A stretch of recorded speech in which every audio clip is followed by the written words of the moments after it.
Bonjour, bonjour. Je suis très heureux de vous retrouver ce matin.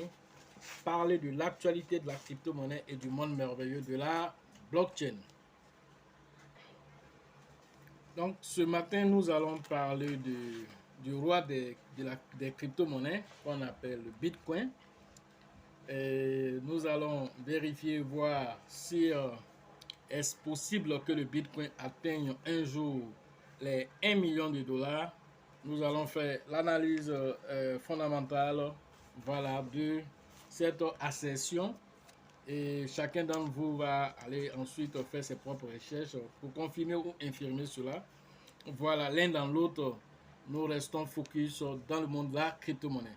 Et donc, pour ceux qui viennent de nous prendre en marche, activez les cloches de notification, abonnez-vous pour ne rien rater des prochaines vidéos que nous allons lancer ici. Voilà, souvent nous faisons des analyses ici et c'est quelques années après que ces analyses voient leur réalisation. Alors, deux cas ont été relevés par, voilà, comment on appelle, deux personnes ici de la communauté qui ont, voilà, qui la personne de Tébi Joseph et de Raoul du côté du Burkina aussi. Voilà, tout ça pour ressortir un peu certains aspects que nous avons abordés ici, alors qui sont aujourd'hui d'actualité, parce que les gens peut-être n'avaient pas compris certaines choses en son temps. Je pense que cette fois-ci, cette vidéo aussi va être l'une de ces vidéos-là qui, dans au moins quelques années, vous allez ressortir encore cette même vidéo-là et voir qu'elle est toujours d'actualité et que, en tout cas, ceux qui auront peut-être appliqué les différentes informations reçues ici dans cette vidéo-là, alors seront parmi les millionnaires qui seront des témoins vivants, alors qui vont témoigner pour dire oui, grâce à telle vidéo, voilà, avec le coach Loss, j'ai pu me positionner ou bien j'ai refusé carrément. Voilà, mais aujourd'hui, voilà, je suis un témoin oculaire de l'assertion de ce qui était en train de venir, mais qui était du moins impensable pour le commun des mortels non avisés. Voilà. Donc, entrons dans le vif du sujet. Voilà, l'écosystème des crypto-monnaies est en évolution constante avec plusieurs innovations que vous connaissez. On a aujourd'hui commencé avec pas mal d'innovations. On parle des NFT, on parle du métavers, on parle de play to earn, on parle de learn to earn. Alors, plusieurs innovations sont vraiment coude à coude. Voilà, parce que tout se passe de façon simultanée. C'est pas qu'une innovation arrive et puis une autre fait place. Alors, tout se passe de façon simultanée. Alors, on parle au même temps de la défi, on parle voilà, de tout ce qui est finance décentralisée. Alors, aujourd'hui, tout ceci se met dans un chemin global qui est le schéma impulsé par le roi de toutes les crypto-monnaies appelé le Bitcoin. Alors, le Bitcoin suscite beaucoup d'intérêt parce que, étant donné qu'il occupe lui seul 41% de tout le flux d'argent qui circule dans le monde de la crypto-monnaie, actuellement, moins de 200 milliards de dollars, voilà, dans le monde de la crypto-monnaie. Alors, nous étions montés à un temps jusqu'à 3000 milliards de dollars pour les crypto-monnaies. Alors, avec cette baisse qui touche pratiquement toutes les crypto-monnaies, le Bitcoin lui-même a déjà perdu plus de 72% de sa valeur. Alors, il va continuer même, voilà, selon certains analystes, à chuter encore jusqu'à atteindre 85% de chute. Alors, préparez-vous, accrochez-vous. Voilà, mais tout de même, pour ceux qui sont très avisés, alors savent que le Bitcoin est dans un cycle. Alors ce cycle que nous sommes en train de vivre aujourd'hui, c'est un cycle baissier. Alors ce cycle baissier ne nous empêche pas de nous projeter pour l'avenir. Alors c'est dans ce même cas-là que une analyste chevronnée, voilà, a fait une prévision assez délirante. Voilà, je l'avoue, pour ceux qui sont non avisés, je précise. Alors, elle prévoit un Bitcoin à 1 million de dollars. Voilà, une valeur incroyable, voire irréalisable pour certains des non avisés. Voilà. Alors, selon Yacine El Mandra, voilà, c'est son nom. Alors, elle est analyste pour le fonds d'investissement ARK Investment Management. Alors, elle est analyste, ce qui veut dire qu'elle est financière. Alors, dans ce groupe d'investissement, alors elle a été interviewée, voilà, sur Bloomberg TV. Alors, elle a fait cette prévision d'un Bitcoin à 1 million de dollars. Rappelons que ARK Investissement est un gestionnaire d'actifs mondial spécialisé dans les investissements thématiques dans l'innovation de rupture. Euh, Plus de 40 ans d'expérience dans les investissements technologiques visant à générer une croissance, voilà, démesurée à mesure que les industries se transforment. Voilà ce que c'est que ARK Investissement, voilà, c'est gestionnaire de fonds. Alors, cette dame, Yacine, travaille là-bas. Alors, elle a été interviewée sur la question de la prévision du Bitcoin. Alors, ces analyses ont sorti ce montant ahurissant d'1 million de dollars pour un Bitcoin. Avant de faire notre commentaire là-dessus, alors nous allons écouter les arguments qu'elle a avancés. Alors, lorsque nous segmentons, voilà, le marché du Bitcoin, quand nous segmentons ce marché-là, le Bitcoin à travers plusieurs cas d'utilisation, alors nous pouvons dire ceci. En premier temps, le Bitcoin est une réserve de valeur. Aujourd'hui, tous les capitaux qui sont en train de faire face à ce qu'on appelle l'inflation sont en train de fuir le marché fiduciaire pour aller se réfugier, pas maintenant dans l'or, mais dans l'or numérique, voilà, dans le Bitcoin. Alors, par rapport à ce flux d'argent qui va vers les crypto-monnaies, spécifiquement vers le Bitcoin, alors elle dit, son analyse d'1 million de dollars pour un Bitcoin s'avère juste à partir de ça. Deuxième argument qu'elle donne, alors elle parle du Bitcoin en tant que police d'assurance pour la saisie arbitraire des actifs. Ce qui signifie quoi? Alors, certains gouvernements, voilà, peuvent saisir le compte des particuliers, voilà, selon par exemple, c'est dit, alors, de façon arbitraire.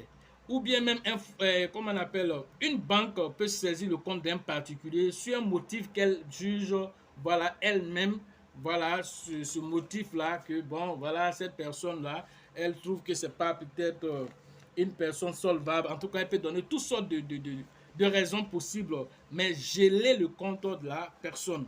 Alors, grâce à la crypto-monnaie, alors grâce à la finance décentralisée, alors la crypto-monnaie ne donne plus cette possibilité. Alors c'est l'anonymat, alors c'est la décentralisation, c'est la responsabilité de la gestion de ses propres fonds. Alors le Bitcoin donne cet accès à tout individu qui interagit avec elle, de devenir elle-même son propre gestionnaire de compte, alors de gérer ses propres actifs, ses propres biens. Voilà ce que le Bitcoin permet de faire. Alors, toutes les personnes qui se sentent brimées par qui que ce soit un gouvernement, une personne physique ou morale d'une entreprise, alors peut aller se réfugier, voilà, dans le Bitcoin comme une assurance, une police d'assurance, selon, voilà, les dits de Yacine. Alors, l'attraction des fonds aussi souverains vers le Bitcoin. L'attraction des fonds souverains vers le Bitcoin, des fonds d'investissement vers le Bitcoin. Si nous prenons par exemple l'exemple de BlackRock, BlackRock est un grand fonds d'investissement, alors même il fait même la taille même des investissements combinés, c'est-à-dire le PIB même combiné de plusieurs pays, alors BlackRock dépasse cela. Alors vous devez comprendre jusqu'à quel niveau cette entreprise, on va dire ce fonds d'investissement est colossal. En septembre 2018, BlackRock cumulait plus de 120 500 milliards 500 milliards de dollars comme fonds, voilà, de gestion. Alors vous devez comprendre là que c'est très balèze. Alors si vous savez que le fonds monétaire, comment on appelle, le fonds monétaire, la masse monétaire, voilà, de l'argent fiduciaire, voilà, est autour de 42 000 milliards, c'est-à-dire 42 trillions. Alors BlackRock seul, le fonds d'investissement dépasse déjà, on va dire si vous voulez, la capitalisation boursière monétaire. Est-ce que vous comprenez à quel niveau BlackRock se trouve?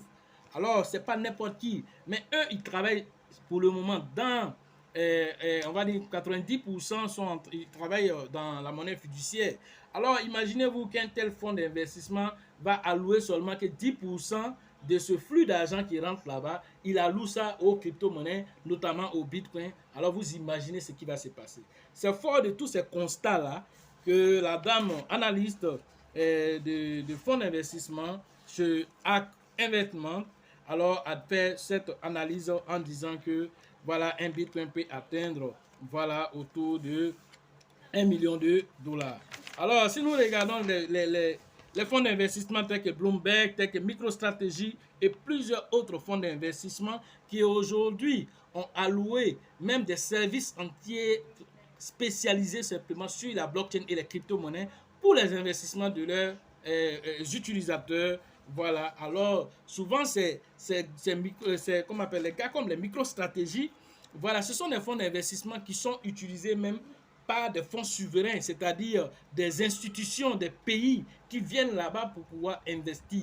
Alors tous ces fonds souverains qui viennent rentrer dans le monde de la crypto-monnaie va générer tellement d'argent que le marché que vous voyez autour de 200 milliards de dollars va monter jusqu'à 28 000 milliards de dollars selon Yacine. Alors, elle évalue la capitalisation boursière du Bitcoin avec tous ces cas d'utilisation à 28 000 milliards, c'est-à-dire 28 trillions voilà, de dollars. Et donc, elle évalue cela d'ici 2030. Voilà son analyse.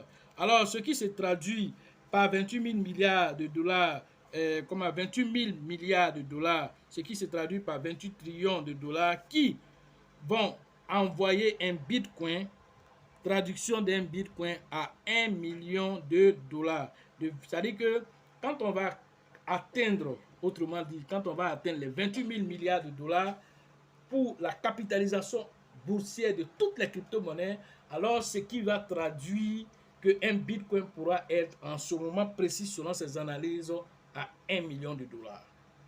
Alors 28 000 milliards de dollars, l'argent, comme je le disais dans les vidéos précédentes, que l'argent ne quittera pas comme on appelle, au ciel pour descendre. Alors ça va venir de ces fonds d'investissement que nous avons tantôt cités.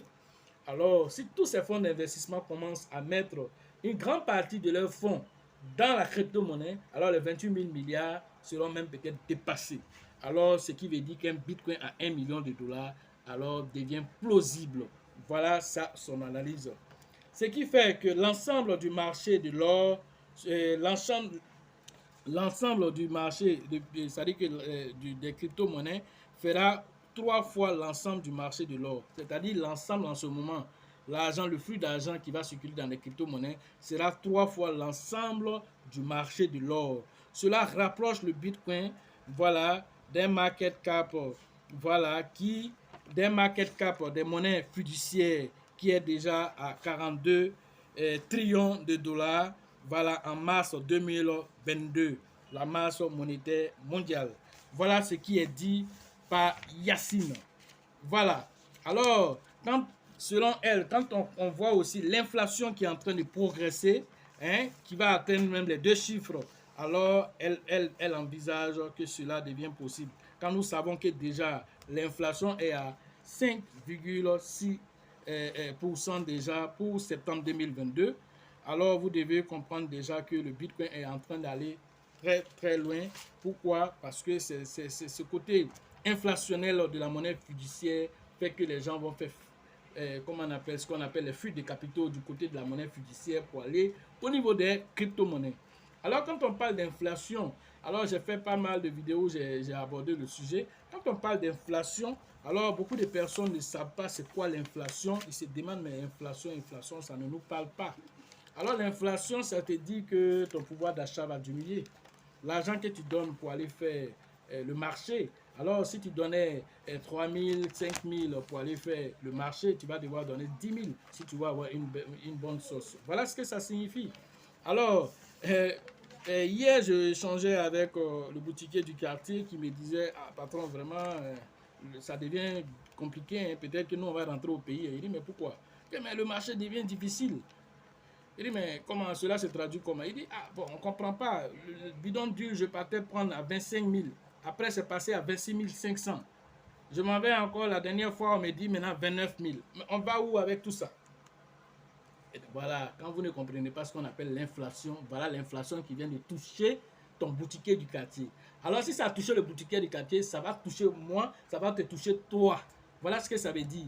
Si tu partais prendre une certaine quantité d'huile à 500 francs, alors ce qui veut dire que tu vas devoir dépenser peut-être 1000 francs pour avoir la même quantité d'huile. C'est ce que c'est en train de dire, c'est ce que le boutiquier est en train de dire.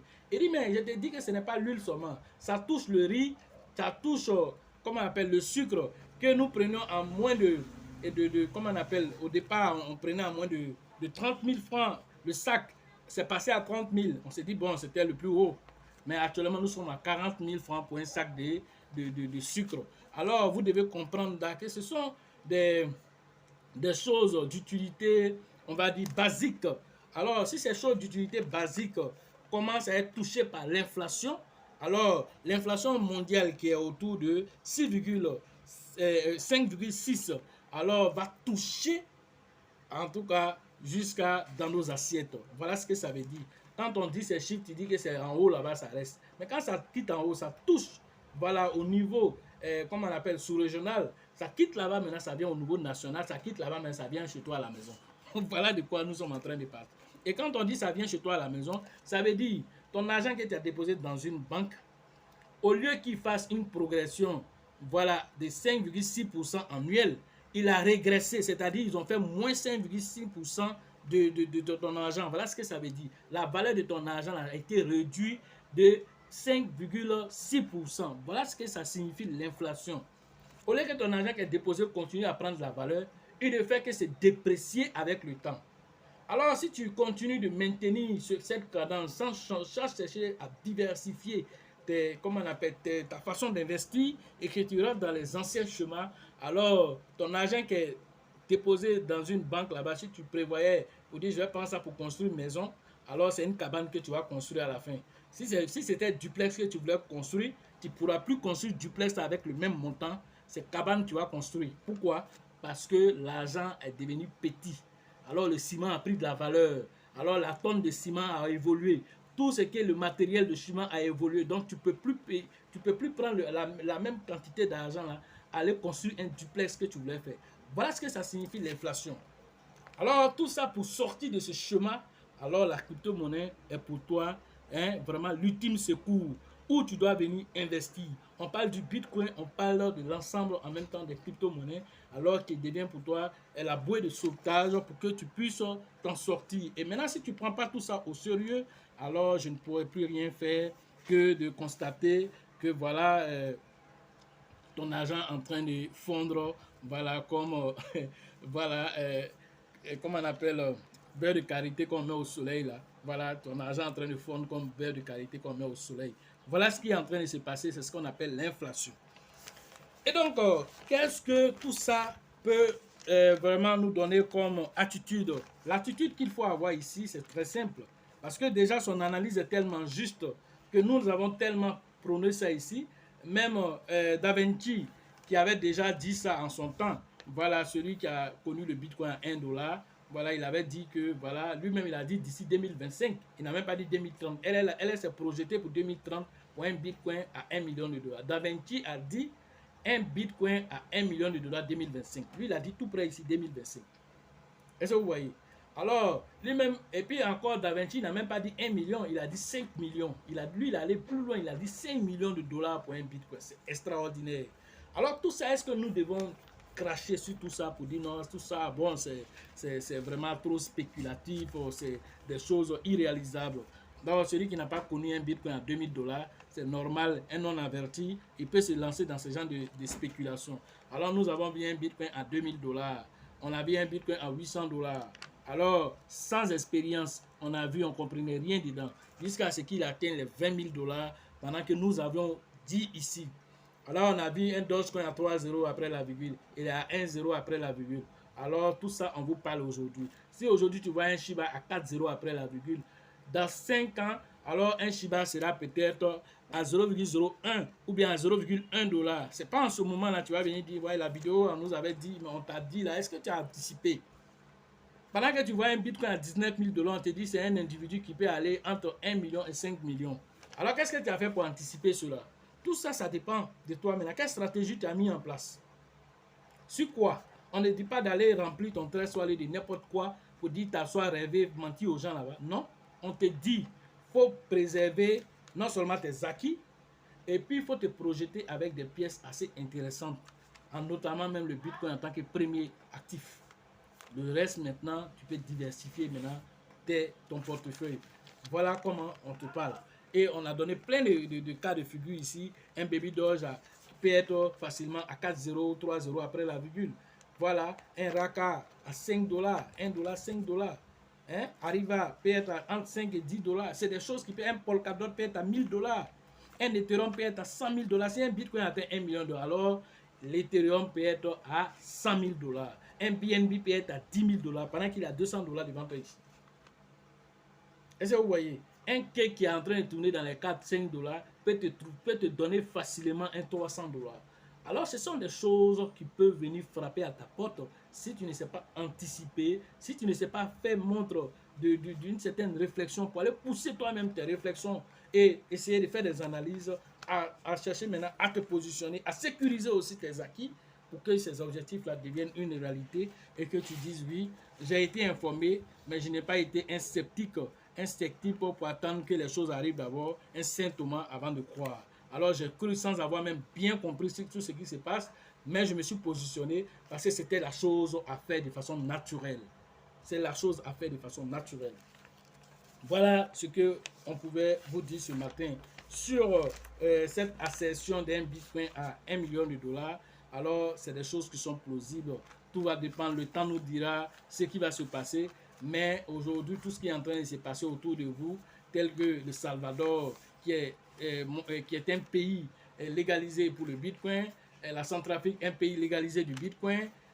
Aujourd'hui, très bientôt aussi, la République dominicaine aussi, qui lance sa crypto-monnaie. Alors, qui sera le prochain? Combien de pays vont lancer les crypto-monnaies d'ici 2025-2030? Combien de pays vont lancer les crypto-monnaies? Combien de pays vont adopter la crypto-monnaie comme monnaie de souveraineté ou bien comme monnaie avec laquelle il faut voilà, faire les transactions? Tout ce flux d'argent là qui va rentrer. Regardez la population de la Centrafrique, combiner cette population à la population du Salvador, combiner encore cette même population auprès de 11 millions de personnes encore au niveau de la République dominicaine. Alors vous devez comprendre que tout ce monde-là est un monde susceptible d'adopter la crypto-monnaie. Alors tout ça, c'est pourquoi Raoul Pal dit l'évolution au niveau de la crypto-monnaie, c'est de 113% chaque année. Alors, il estime d'ici 2024 le nombre de personnes dans la crypto-monnaie à 1 milliard d'individus. Alors, pendant que nous sommes actuellement à 300 millions de personnes, en Côte d'Ivoire, 343 000 personnes s'intéressent à la crypto-monnaie. Est-ce que tu fais partie de ce groupe, toi? Et là, si tu fais partie de ce groupe, c'est quelle crypto-monnaie tu as pris dessus, puis tu es en train de rêver dessus? C'est quoi? C'est Shiba tu as pris? C'est Bitcoin tu as pris? C'est Lighter Rabbit tu as pris? Ouais, c'est Shiba Corgi tu as pris. D'accord. Donc, là aussi reste aussi la question aussi de savoir c'est quoi nous mettons dans nos portefeuilles. Voilà. Même les entreprises vont commencer à s'intéresser aux crypto-monnaies. Alors, ce sont des choses qui vont arriver très, très vite. Voilà. Les entreprises même pourront peut-être nous-mêmes nous solliciter pour aller donner des conseils au niveau des investissements. Et non, nous sommes ouverts à toutes les entreprises, que ce soit les téléphonies mobiles ou n'importe quelle entreprise qui pense qu'il veut rentrer plein pied dans la blockchain et les crypto-monnaies. Alors nous sommes ouverts aussi à un appel pour que nous puissions vous instruire, voilà, afin que l'entreprise puisse progresser et progresser de la bonne manière avec la technologie blockchain. Comme le disait un grand pasteur que j'aime bien, il dit, lorsque dans le temps, lorsque ceux qui avaient, voilà, les épées pour se battre, voilà, et ceux qui avaient, ceux qui se battaient avec les armes archaïques, alors quand les Kalachnikov sont arrivés, alors eux, ils ont été dépassés. Alors ceux qui se battaient avec les Kalachnikov et tout ça, quand ceux qui ont les bombes, les chars de combat, les bombes atomiques et tout ça, quand eux sont arrivés, ceux-là ont été dépassés. Alors c'est la même chose qui se passe au niveau des crypto-monnaies. Alors nous étions au départ dans la monnaie fiduciaire, il n'y avait pas autre alternative. Alors aujourd'hui, quand on regarde aussi au niveau avant, pour pouvoir envoyer un mail, pour pouvoir envoyer une information, on passait par les mails, on passait même pas par les mails, on passait par les boîtes postales. Aujourd'hui, qui utilise les boîtes postales si ce n'est que les entreprises? L'individu X passe par un mail carrément. Alors, les mails sont venus, ils ont fait tomber, comment on appelle, tout ce qui est boîte postale et tous ces trucs-là, parce que c'est lent, c'est obstinate. Alors, ceux-là sont obligés de suivre le rythme. C'est la même chose avec l'entreprise Kodak. Kodak, en son temps, qui était cette entreprise-là, qui était le leader de tout ce qui est numérique. Alors, ils étaient dans le côté analogique des choses, c'est-à-dire les photos qu'on prenait, les photos que vous connaissez, les photos physiques. Là. Ça, c'était les leaders de ce marché-là. Alors, les startups qui commençaient à s'intéresser au numérique sont venus les voir pour dire, ah, vraiment essayer de changer. Vous avez plus de 200 000 employés à travers le monde. Alors, venez au numérique. Il dit, oh, nous, là, ça, tout ça, là, c'est la connerie. Tout ça, c'est la connerie. Non, on va s'en sortir. Ça, c'est des choses. Bon, après, on va voir. Ils sont restés dans ça. Les canons, là, sont venus se positionner devant eux. Les canons sont venus se positionner. Alors, ceux-là, c'était en bas. Ils étaient en bas là-bas. Alors, eux, ils ont saisi l'opportunité avant qu'elle ne devienne évidente. Alors, Kodak est dépassé par les choses. Aujourd'hui, qui prend les photos analogiques là? Qui prend? Tout le monde a son smartphone. Petit événement qui se passe même là, ils ont les smartphones, ils vont prendre photo. Tout le monde est devenu, comment on appelle, reporter ici maintenant. Tout le monde a, grâce à TikTok même, tout le monde fait vidéo, même ceux même que ça les ressemble pas, ils vont faire vidéo aussi. Et puis on n'a qu'à les regarder aussi. Ah, c'est pas tout le monde qui est photogénique. C'est pas tout le monde qui crève l'écran. Est-ce que vous comprenez? Mais bon, voilà, c'est la liberté d'expression. Si quelqu'un veut s'exprimer, laissez-le s'exprimer. Voilà. Maintenant, c'est tout ça, l'innovation, la liberté d'expression à travers les médias, à travers les réseaux sociaux qui ont démocratisé tout aujourd'hui. Alors, si tu refuses de t'adapter à ça, alors tu seras dépassé. Tu seras dépassé par les événements. Alors, c'est tout ça on appelle l'innovation technologique des choses qu'il faut pouvoir s'adapter avant qu'elles ne deviennent évidentes. Alors, lorsque l'évidence arrive, on ne parle plus d'innovation, on ne parle plus d'opportunité parce que c'est évident, tout le monde en profite, alors ce n'est plus une opportunité. Voilà ce qu'on pouvait vous dire ce matin sur l'actualité des crypto-monnaies et le monde merveilleux de la blockchain. Ceux qui veulent faire les formations en ligne, le numéro se trouve dans la description de la vidéo et sur la vidéo. Voilà, sachez que les formations physiques, c'est pour bientôt. Alors, quand vous venez en formation, encore, c'est d'autres informations très intéressantes. Parce que quand je fais ce genre de vidéos, ceux qui regardent, qui viennent faire les commentaires plus tard, ceux qui m'appellent, disent que la vidéo est vite finie. Voilà, mais on doit s'arrêter parce que les autres informations, c'est en arrière-plan que vous allez profiter de ces informations. C'est comme Canal Horizon, comme je disais à quelqu'un ce matin. Voilà, quand il vous donne voilà, l'accès pendant 2 semaines, vous vous habituez à une chaîne auquel vous n'avez pas souvent le profil. Voilà, vous n'avez pas payé ce profil-là. Alors, du coup, vous vous habituez à ça. Mais un matin, c'est coupé. Ah, mais ça là, je ne peux plus regarder cette chaîne-là. Mais c'était sur la partie du bouquet qui était peut-être à 25 ou 30 000. Alors, il va falloir que tu commences maintenant à aller vers là-bas si tu veux sentir et profiter de tout l'opportunité qu'il t'avait donnée. C'est la même chose et c'est marketing, c'est normal. Voilà, on vous donne des briques d'informations. La formation en tant que telle, vous venez en arrière-plan, alors vous allez profiter de toutes ces informations et d'anticiper. Parce que l'objectif ici, c'est anticiper. Comment on anticipe? De quelle stratégie on met en place pour pouvoir anticiper? C'est tout ça que vous allez apprendre.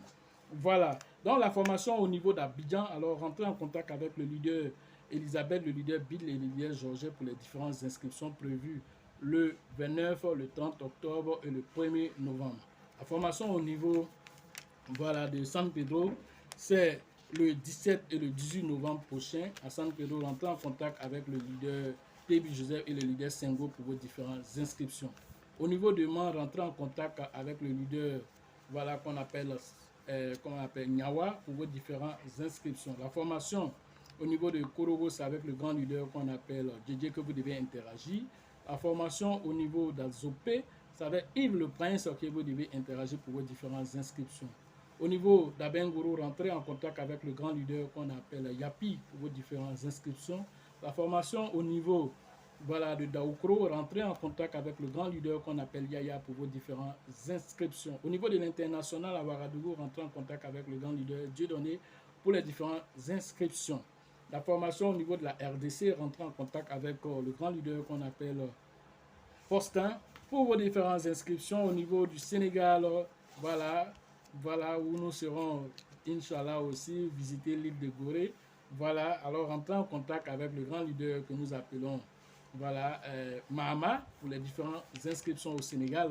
Alors, la formation au niveau du Togo, c'est avec le grand leader qu'on appelle Abraham que vous devez interagir. Tous les représentants ont été nommés, cités ici. Alors, ceux dont vous n'avez pas entendu le nom de numéro se trouve dans la description forcément. Entrez en contact pour interagir afin de vous inscrire pour que nous puissions interagir ensemble. Sachez toujours que la chance accorde ses faveurs aux esprits avertis et aux esprits entrepreneurs. Et si vous pensez que la formation coûte cher, je vous en prie, essayez l'ignorance. À la prochaine.